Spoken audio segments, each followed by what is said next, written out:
Este é o SupraCast, o seu podcast de cardiologia do interior de São Paulo para o mundo.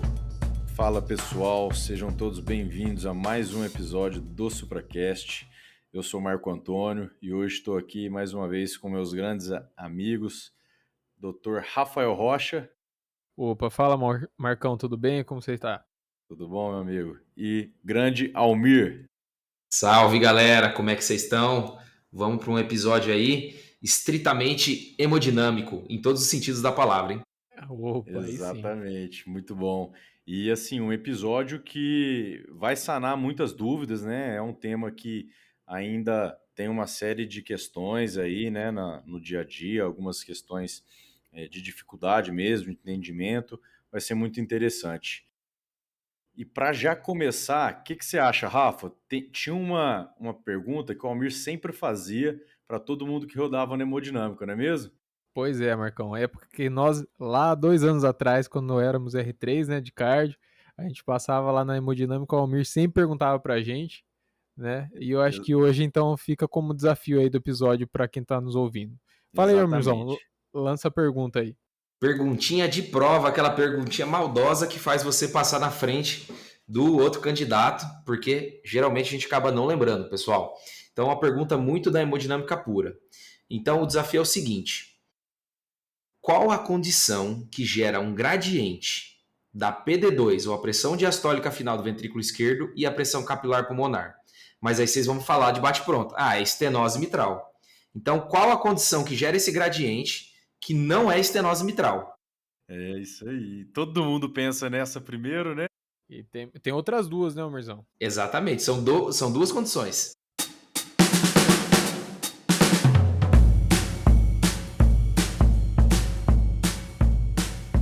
Bom, falar de CAT direito é uma condição, assim, é um exame muito legal, um exame interessante. Quando você entende a fisiologia, de fato, você vê o quanto de informações interessantes esse exame dá para a gente.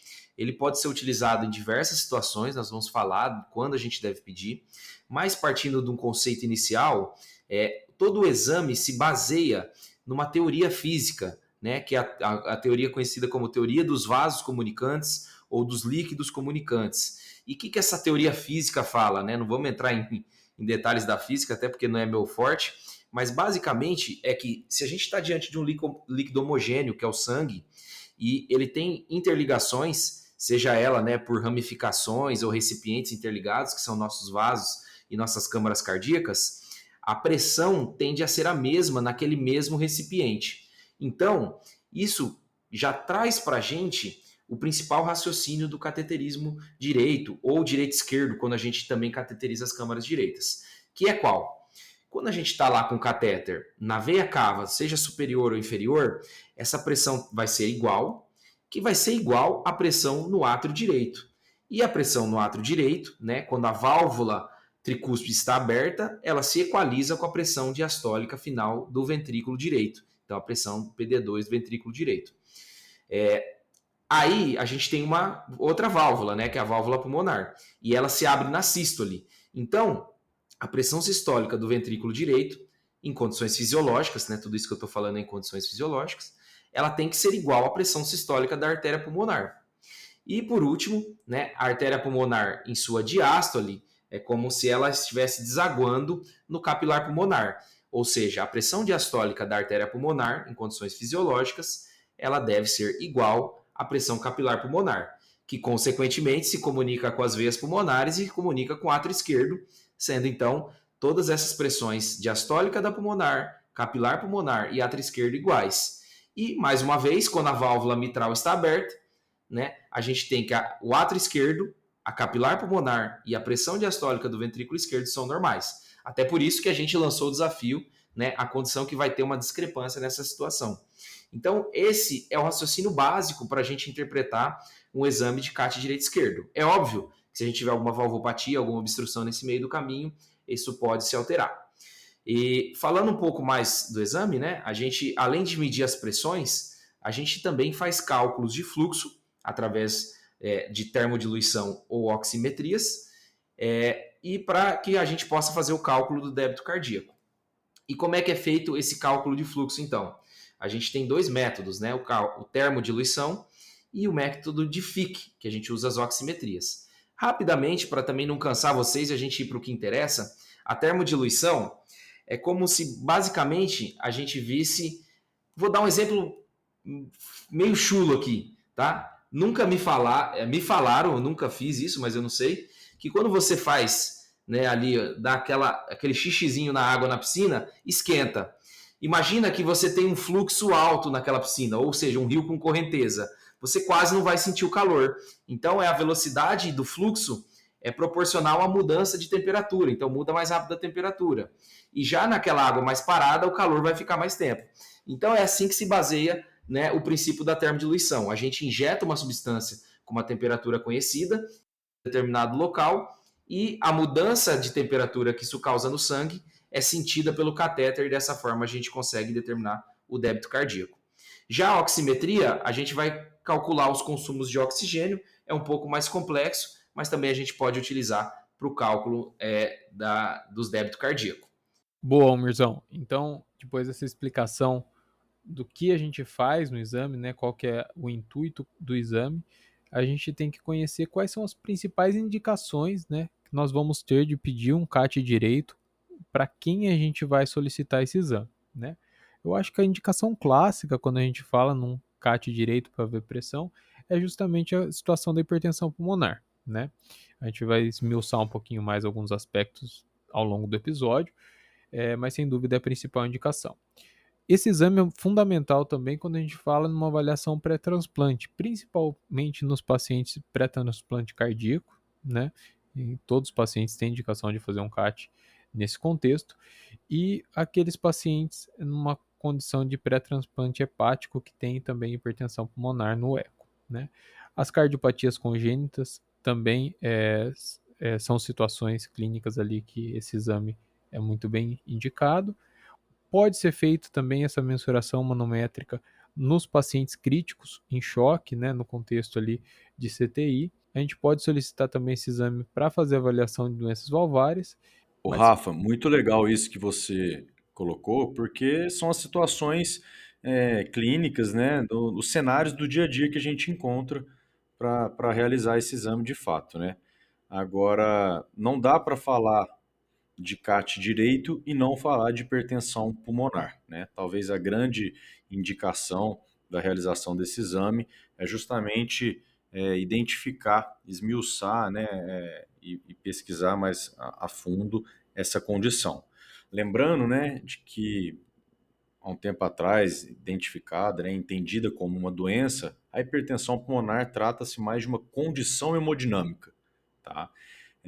Tem estudos, tem literatura aí que traz até uma prevalência de 1% na população mundial, então não é uma condição tão rara como já foi postulada, né, em outro momento, e aqui o CAT direito vai ser fundamental.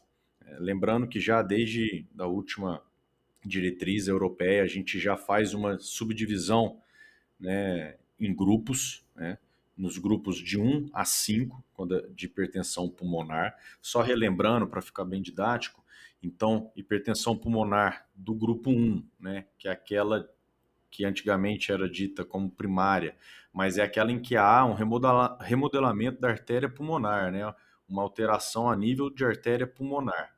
E é importante salientar, Marcão, que essa hipertensão do grupo 1 que a gente chama de hipertensão arterial pulmonar. Porque se falar hipertensão arterial pulmonar grupo 2 ou etc, tá errado. Né? A única que é arterial pulmonar é a grupo 1. Que é a nível de artéria pulmonar de fato, né? Do grupo 2, então, é aquela hipertensão pulmonar secundária a alguma doença do coração esquerdo, né? Que é o grupo mais comum, né? Que a gente mais encontra. Chega a ter até 80% dos casos como sendo secundário a uma doença do coração esquerdo, né?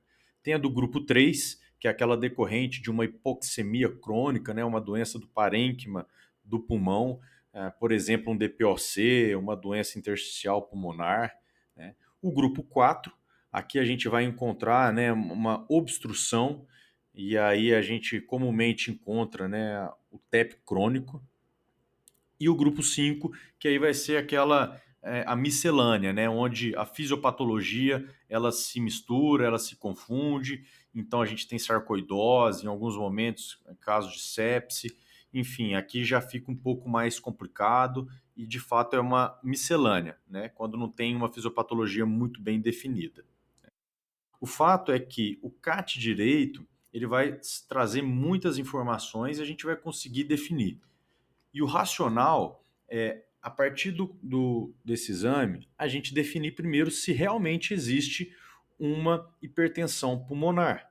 E aqui ela vai ser definida como uma pressão média da artéria pulmonar, né, aferida ali pela presença do catéter medindo diretamente na artéria pulmonar, quando essa média vai ser maior ou igual a 20 milímetros de mercúrio. Aqui a gente já identifica que sim, existe uma hipertensão pulmonar. E aí a gente vai buscar ali de onde está vindo essa hipertensão pulmonar.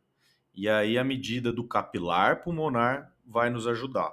Porque se vier maior do que 15, a gente já identifica uma alteração secundária, algum problema do coração esquerdo, né? A gente tem o que a gente chama de o componente pós-capilar, perfeito?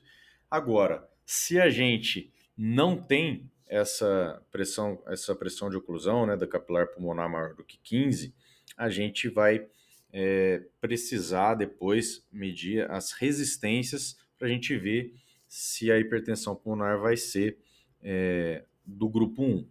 Tá? Aqui, quer complementar aí, Almir? Eu acho que é importante isso, né? A gente vai olhar os compartimentos. Então a gente olha 2 compartimentos. O primeiro é o pós-capilar, que reflete o ventrículo esquerdo, as câmaras esquerdas, né, melhor dizendo. E aí, nesse sentido, um capilar maior do que 15, a gente tem o componente pós-capilar. Uma resistência vascular pulmonar, que é o segundo compartimento, que é o compartimento pré-capilar. Então você pode ter uma pré-capilar isolada, que é uma resistência vascular pulmonar aumentada com um capilar normal. Você pode ter a pós-capilar isolada, que aí você tem o capilar elevado e a resistência normal. E você pode ter a combinação dessas duas, onde você tem uma resistência elevada e um capilar pulmonar também elevado. E aí a gente chama de hipertensão pulmonar combinada. Perfeito. E qual é esse valor de resistência, Marcão? Aqui a gente teve uma mudança, né, até nessa atualização da diretriz, igual eu comentei, que antes a gente considerava o valor de 3, né, uma resistência vascular pulmonar maior ou igual a 3, a gente identificava esse componente pré-capilar, mas que agora a gente considera uma resistência maior ou igual a 2. Então, se bater esse ponto de corte, a gente já identifica um componente pré-capilar nesse nosso exame. E aqui só alguns detalhes importantes também. Igual a gente comentou, é um exame extremamente dinâmico, tem uma série de variáveis, então às vezes o paciente ele chega, ele está um pouco desidratado, às vezes está sob diurético terapia e pesaram a mão um pouco. Então tudo isso pode influenciar nas manometrias, né, Às vezes o do paciente nosso vem em exame. jejum, né, Marco? Fica um tempo Exatamente. esperando, né? Jejum. Então, tudo isso pode influenciar. E aqui, por que eu tô falando isso? Porque se durante o exame a gente identificou ali, por mais que a gente já estivesse suspeitando de um componente pós-capilar, né? Se a gente, durante o exame, viu que o capilar pulmonar é menor do que 15, a gente precisa submeter esse nosso paciente ao teste de volume. O que é isso? É refinar esse CAT direito com ali uma alíquota de 500 ml ou 10 ml por quilo de salina fisiológica, para a gente realmente estressar, colocar esse ventrículo esquerdo sob estresse, para a gente ver se vai aumentar essa pressão capilar.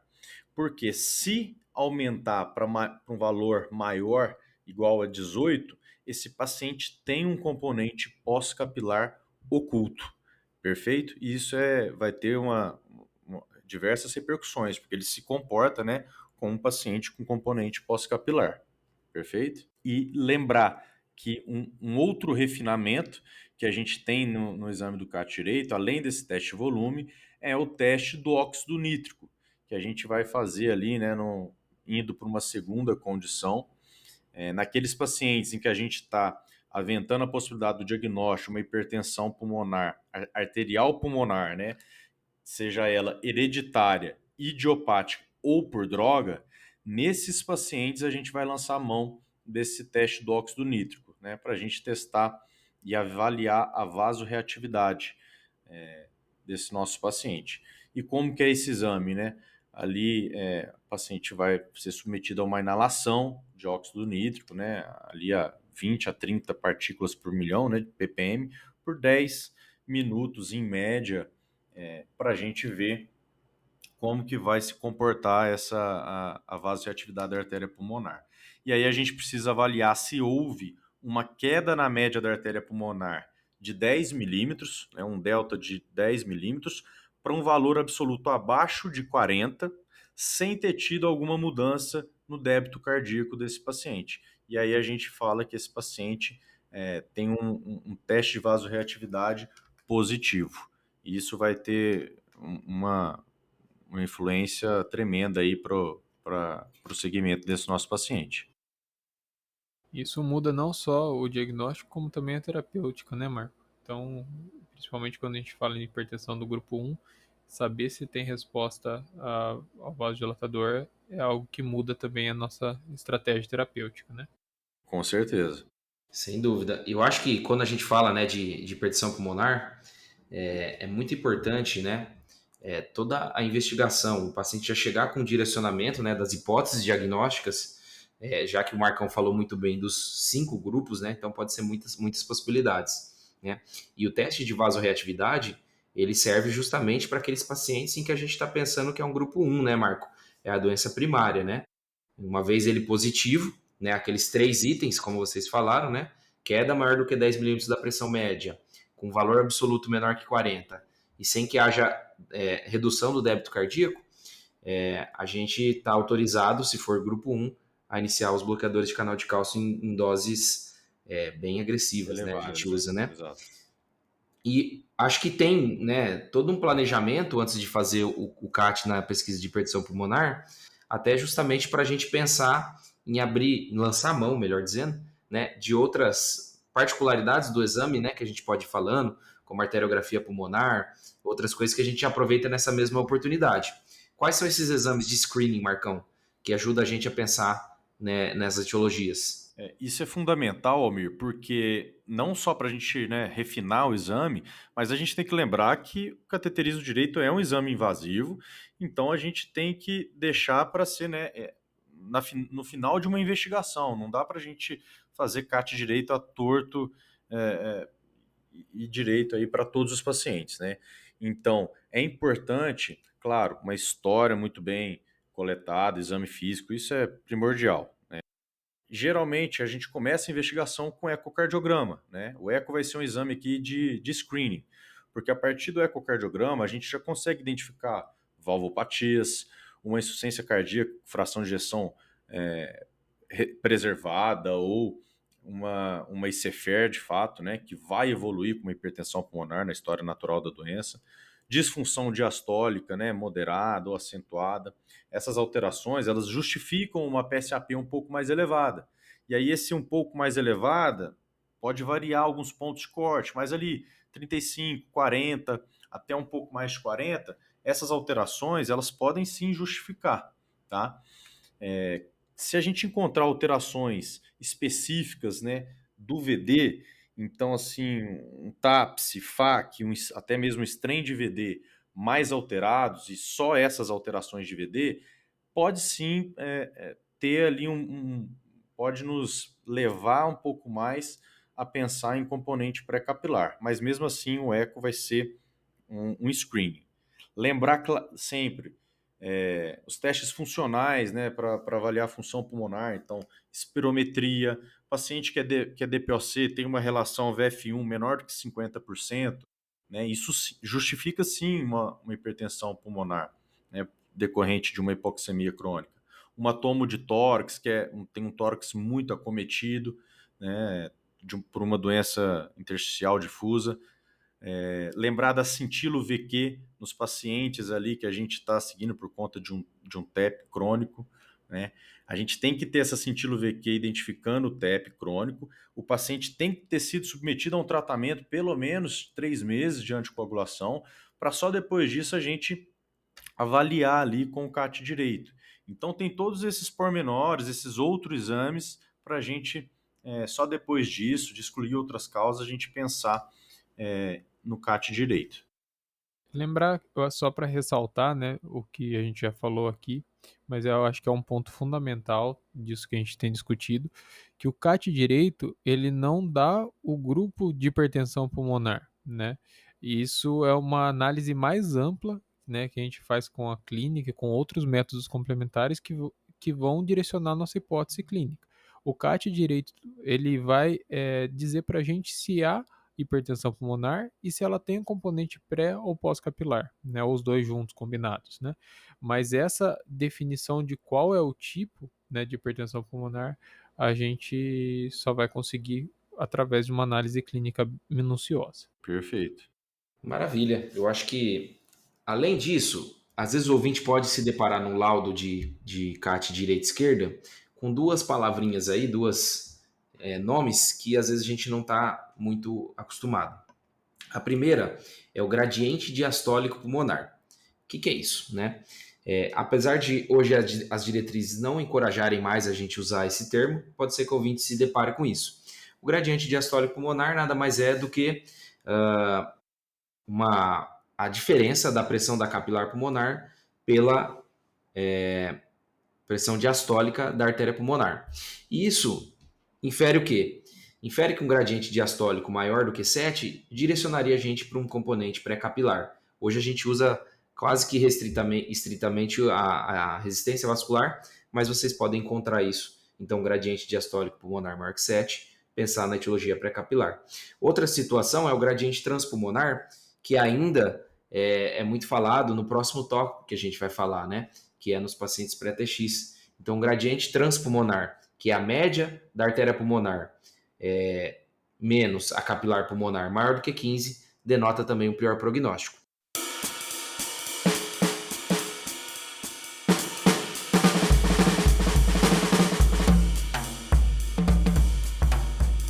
Então, já pegando esse gancho do gradiente transpulmonar, como que é feito quando a gente indica, Rafa, o CAT direito ou direito esquerdo para um paciente pré-transplante cardíaco? No transplante cardíaco, o CAT direito é fundamental, né, Almir? Essa avaliação faz parte da rotina, né, dos exames pré-transplantes, até porque essa avaliação manométrica ali da artéria pulmonar pode contraindicar o transplante, por assim dizer, né?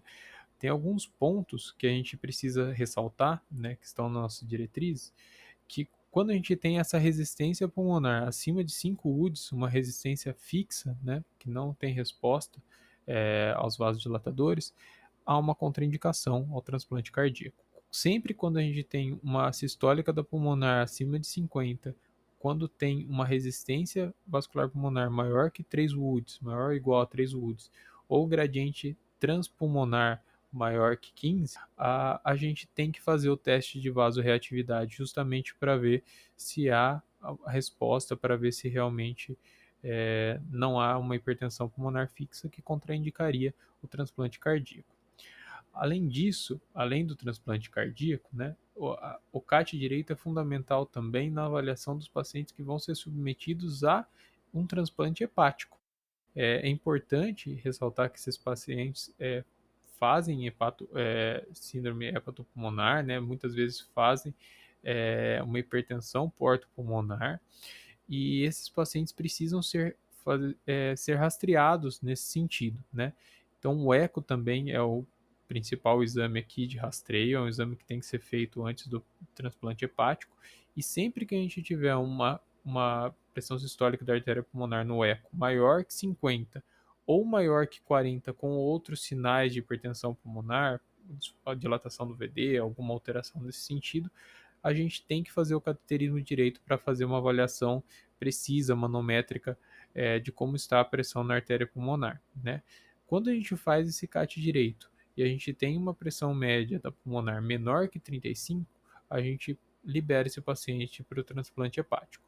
Entretanto, quando essa pressão média da artéria pulmonar é maior ou igual a 35, o ideal é a gente encaminhar esse paciente para um pneumologista especialista em hipertensão pulmonar, até para investigar essa hipertensão pulmonar, em alguns casos, principalmente quando essa pressão está entre 35 e 50, tentar ver se o paciente tem resposta ao tratamento medicamentoso da hipertensão pulmonar, e avaliar se realmente esse paciente pode ser submetido ao transplante. É um exame que também faz parte dessa avaliação e é fundamental nesse sentido. Legal, né? A gente conseguiu, então, pincelar tanto no cenário de hipertensão pulmonar, pré-transplante, seja cardíaco ou hepático, e a gente também pode lançar a mão num cenário de cardiointensivismo, né, Almir? Ali num leito de terapia intensiva, nas UCOS, né? Como é que é isso aí? Sem dúvida, Marco.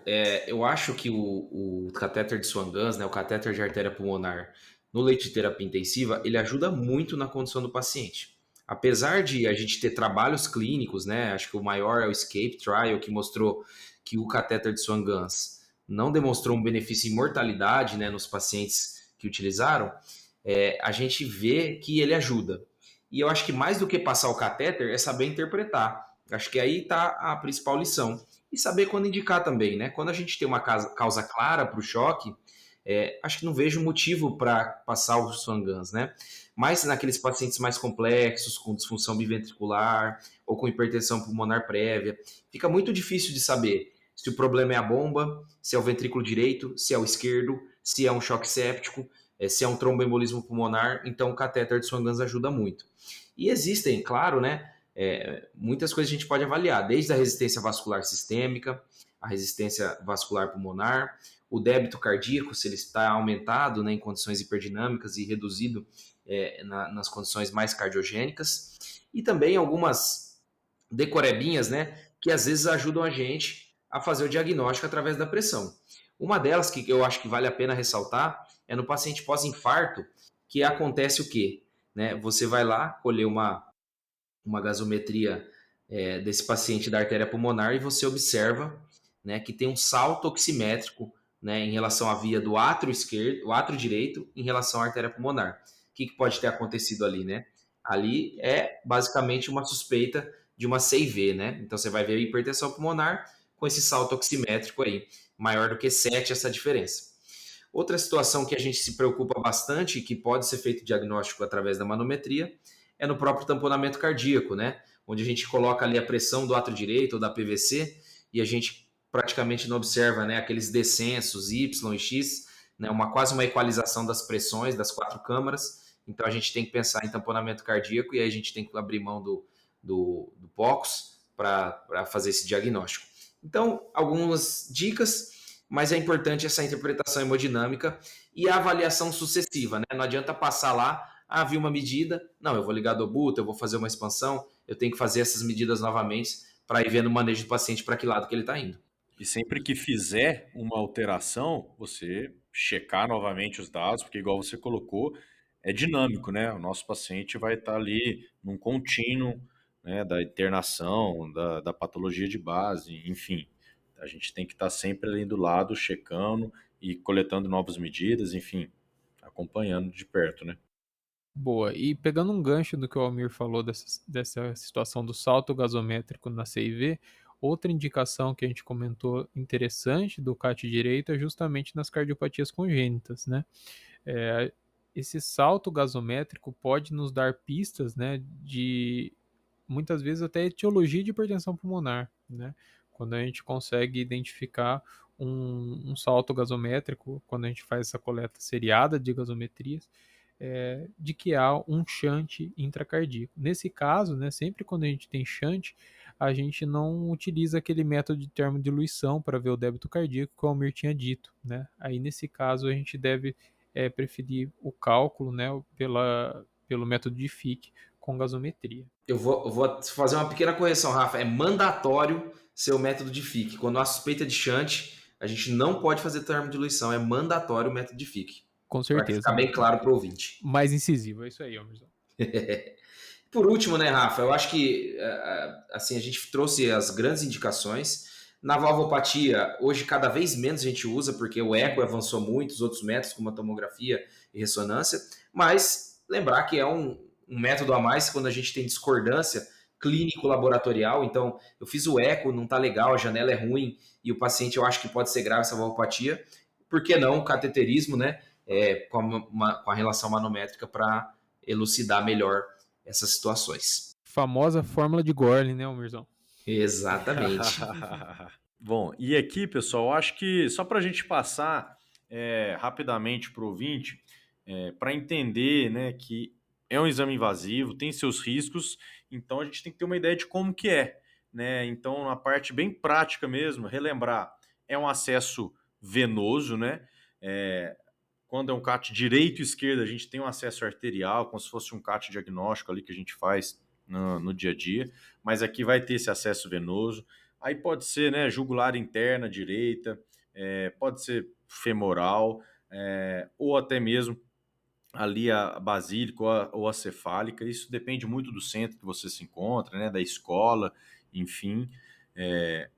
A gente vai lançar a mão, então, do catéter de Swan-Ganz, para a gente fazer essas manometrias ali, percorrer todas as câmaras cardíacas.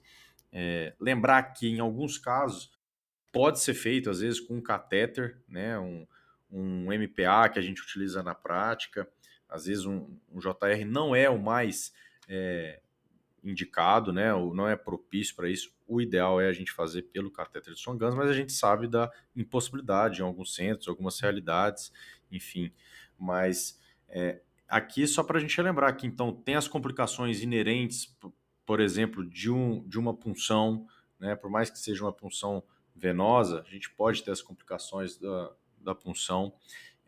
Tem as complicações ligadas ali, pode haver uma perfuração, num caso mais grave, né? O VD, lembrar das paredes finas do VD, então, casos graves, pode complicar com tamponamento.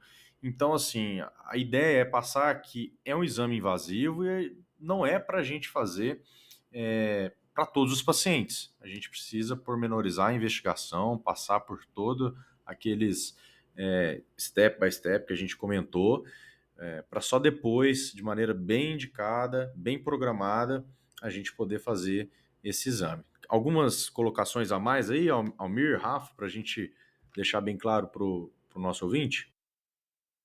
Eu acho que é fundamental, né, quando a gente está fazendo uma avaliação manométrica, ser bastante rigoroso e bem criterioso, né? Então, a gente precisa, né, tá todo o sistema lavado. Isso é uma coisa que o clínico às vezes não se atenta, mas na hora que a gente vai fazendo beira-leito ali com o Swan-Ganz, também é importante. Então, tirar qualquer tipo de bolha de ar do sistema, né, zerar e colocar o sensor da pressão justamente ali no meio do tórax para que a gente esteja tendo a medida mais fidedigna possível, né? Algumas coisas técnicas que o hemodinamicista tem que estar atento é que a medida idealmente vai ser realizada no final da expiração, e isso porque a pressão varia, né, durante o ciclo respiratório. Então, acho que é importante, são detalhes técnicos específicos, mas para quem tem um pezinho na hemodinâmica, acho que é interessante saber também.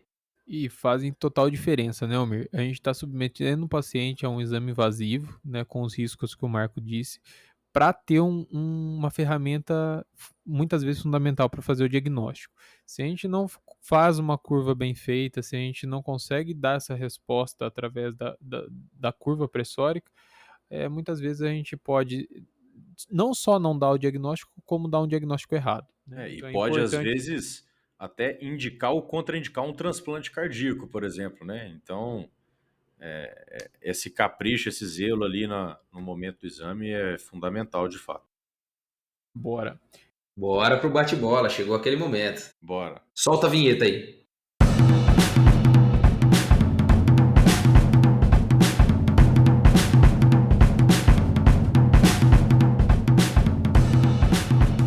Marcão, hipertensão pulmonar. Qual é a definição e quais são os subtipos? Então, relembrar, né? Presença de uma pressão média da artéria pulmonar maior do que 20 milímetros de mercúrio, está definido, hipertensão pulmonar. Aí a gente vai precisar avaliar o componente, né, da capilar pulmonar, que se for aumentado, a gente vai ter, então, a pós-capilar, hipertensão pulmonar pós-capilar. Se a gente tiver um componente de resistência vascular pulmonar maior ou igual a 2 Woods, a gente vai ter então a pré-capilar. E se a gente tiver esses dois, né, a resistência aumentada e a capilar pulmonar aumentada, a gente tem o que a gente chama de combinada. Almir, teste de vasorreatividade, qual que é a definição? Perfeito, Marcão. Então, são três coisas que tem que estar presentes. Se não tiver nenhuma uma das três, a gente já não fecha. Então, quais são elas? A primeira, tem que cair mais do que 10 milímetros da condição basal para a condição pós-óxido nítrico, a pressão média da artéria pulmonar. Então, estava lá, 52, tem que cair pelo menos 10.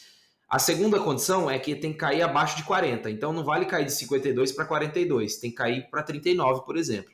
Tá? E a terceira condição é eu medir novamente o meu débito cardíaco e ele não pode ter caído também. Então, não pode ser uma queda da resistência às custas da queda do débito. Então, esses três componentes têm que estar presentes para a gente falar que o paciente tem teste de vasorreatividade. Para ser sincero, nunca vi um positivo. É difícil. Bom, Rafa, termodiluição ou método de Fick? Qual que a gente deve usar e em quais situações? Almirzão, os dois são métodos muito bons para a gente estimar o débito cardíaco, né? Lembrar que a termodiluição, quando a gente tem uma insuficiência tricúspide acentuada, quando a gente tem FA com muita variação de frequência cardíaca ali, são contraindicações a esse método de termodiluição. Mas a principal contraindicação clássica, né, é justamente o shunt, né? Quando tem shunt, a gente tem que utilizar o método de Fick. Marcão, pré-transplante cardíaco, o CAT direito contraindica. Quando? Aqui lembrado o número cabalístico, valor de 5. Resistência vascular pulmonar maior ou igual a 5 Woods é contraindicação. Se for uma resistência elevada e persistente, é contraindicação para o transplante cardíaco. Perfeito, show de bola, galera. Pessoal, aí, agora é Almirzão? aquele momento. Exatamente, Rafa. É isso que eu quero saber. Almirzão, Então, fala pra gente aquele desafio. Então, vou relembrar o desafio, pessoal. Então, a gente está diante de um CAT direito, esquerdo, onde a capilar pulmonar tem um gradiente em relação à pressão diastólica final do ventrículo esquerdo, a PD2 do VE, o que não era para acontecer, já que a gente aprendeu a teoria dos líquidos comunicantes. O que pode estar acontecendo? A clássica de prova é a estenose mitral. Se você tem uma estenose entre o átrio esquerdo e o VE, você vai ter um gradiente onde a pressão no átrio vai estar maior do que o VE. Porém, eu falei que não valia estenose mitral. E aí a gente tem duas condições raras, porém, que podem estar presentes na nossa prática clínica. A primeira e mais comum é a estenose de veia pulmonar, que pode acontecer após uma ablação de FA, onde a gente tem a ablação ali das veias pulmonares e pode ficar ali um tecido cicatricial, gerando uma estenose, e isso vai gerar um gradiente da capilar pulmonar para o VE, né, para a PD2 do VE. A segunda, bem mais rara, é o chamado cor triatriatum. O cor triatriatum é uma cardiopatia, pode ser congênita ou adquirida, mas geralmente congênita, onde você tem uma terceira cavidade. Então, por isso que é triatriatum, 3 átrios. Que acontece? Você tem uma cavidade que tem uma membrana que antecede o átrio esquerdo. E isso pode gerar um gradiente também. Decorebinha de prova, mas quem sabe ajuda vocês aí, né, na prática clínica ou na prova. Sensacional. Pensar, né, Almir, que entre a capilar e a PD2, a capilar e o ventrículo esquerdo, o que causa obstrução nesse trajeto, né? Exatamente. Na veia pulmonar, no átrio e na válvula entre o átrio e o ventrículo, né? Maravilha. Show de bola. E aí, vai ter abraço hoje? Com certeza, né? Pessoal, então eu vou mandar um abraço aqui para um seguidor assíduo aí do SupraCast, Dr. Alan Lima. Um grande abraço, meu amigo. Valeu, Alan, um abraço. O Alan, que foi meu R+, de clínica médica lá em Botucatu, um abraço para ele. Um abração, Alan.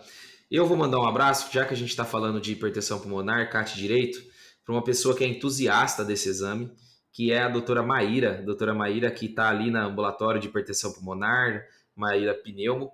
Ela que muito gentilmente cedeu o Laerte para gravar com a gente o episódio de síndrome cardiorrenal. Então, Maíra, um grande abraço para você e para o Laertão também.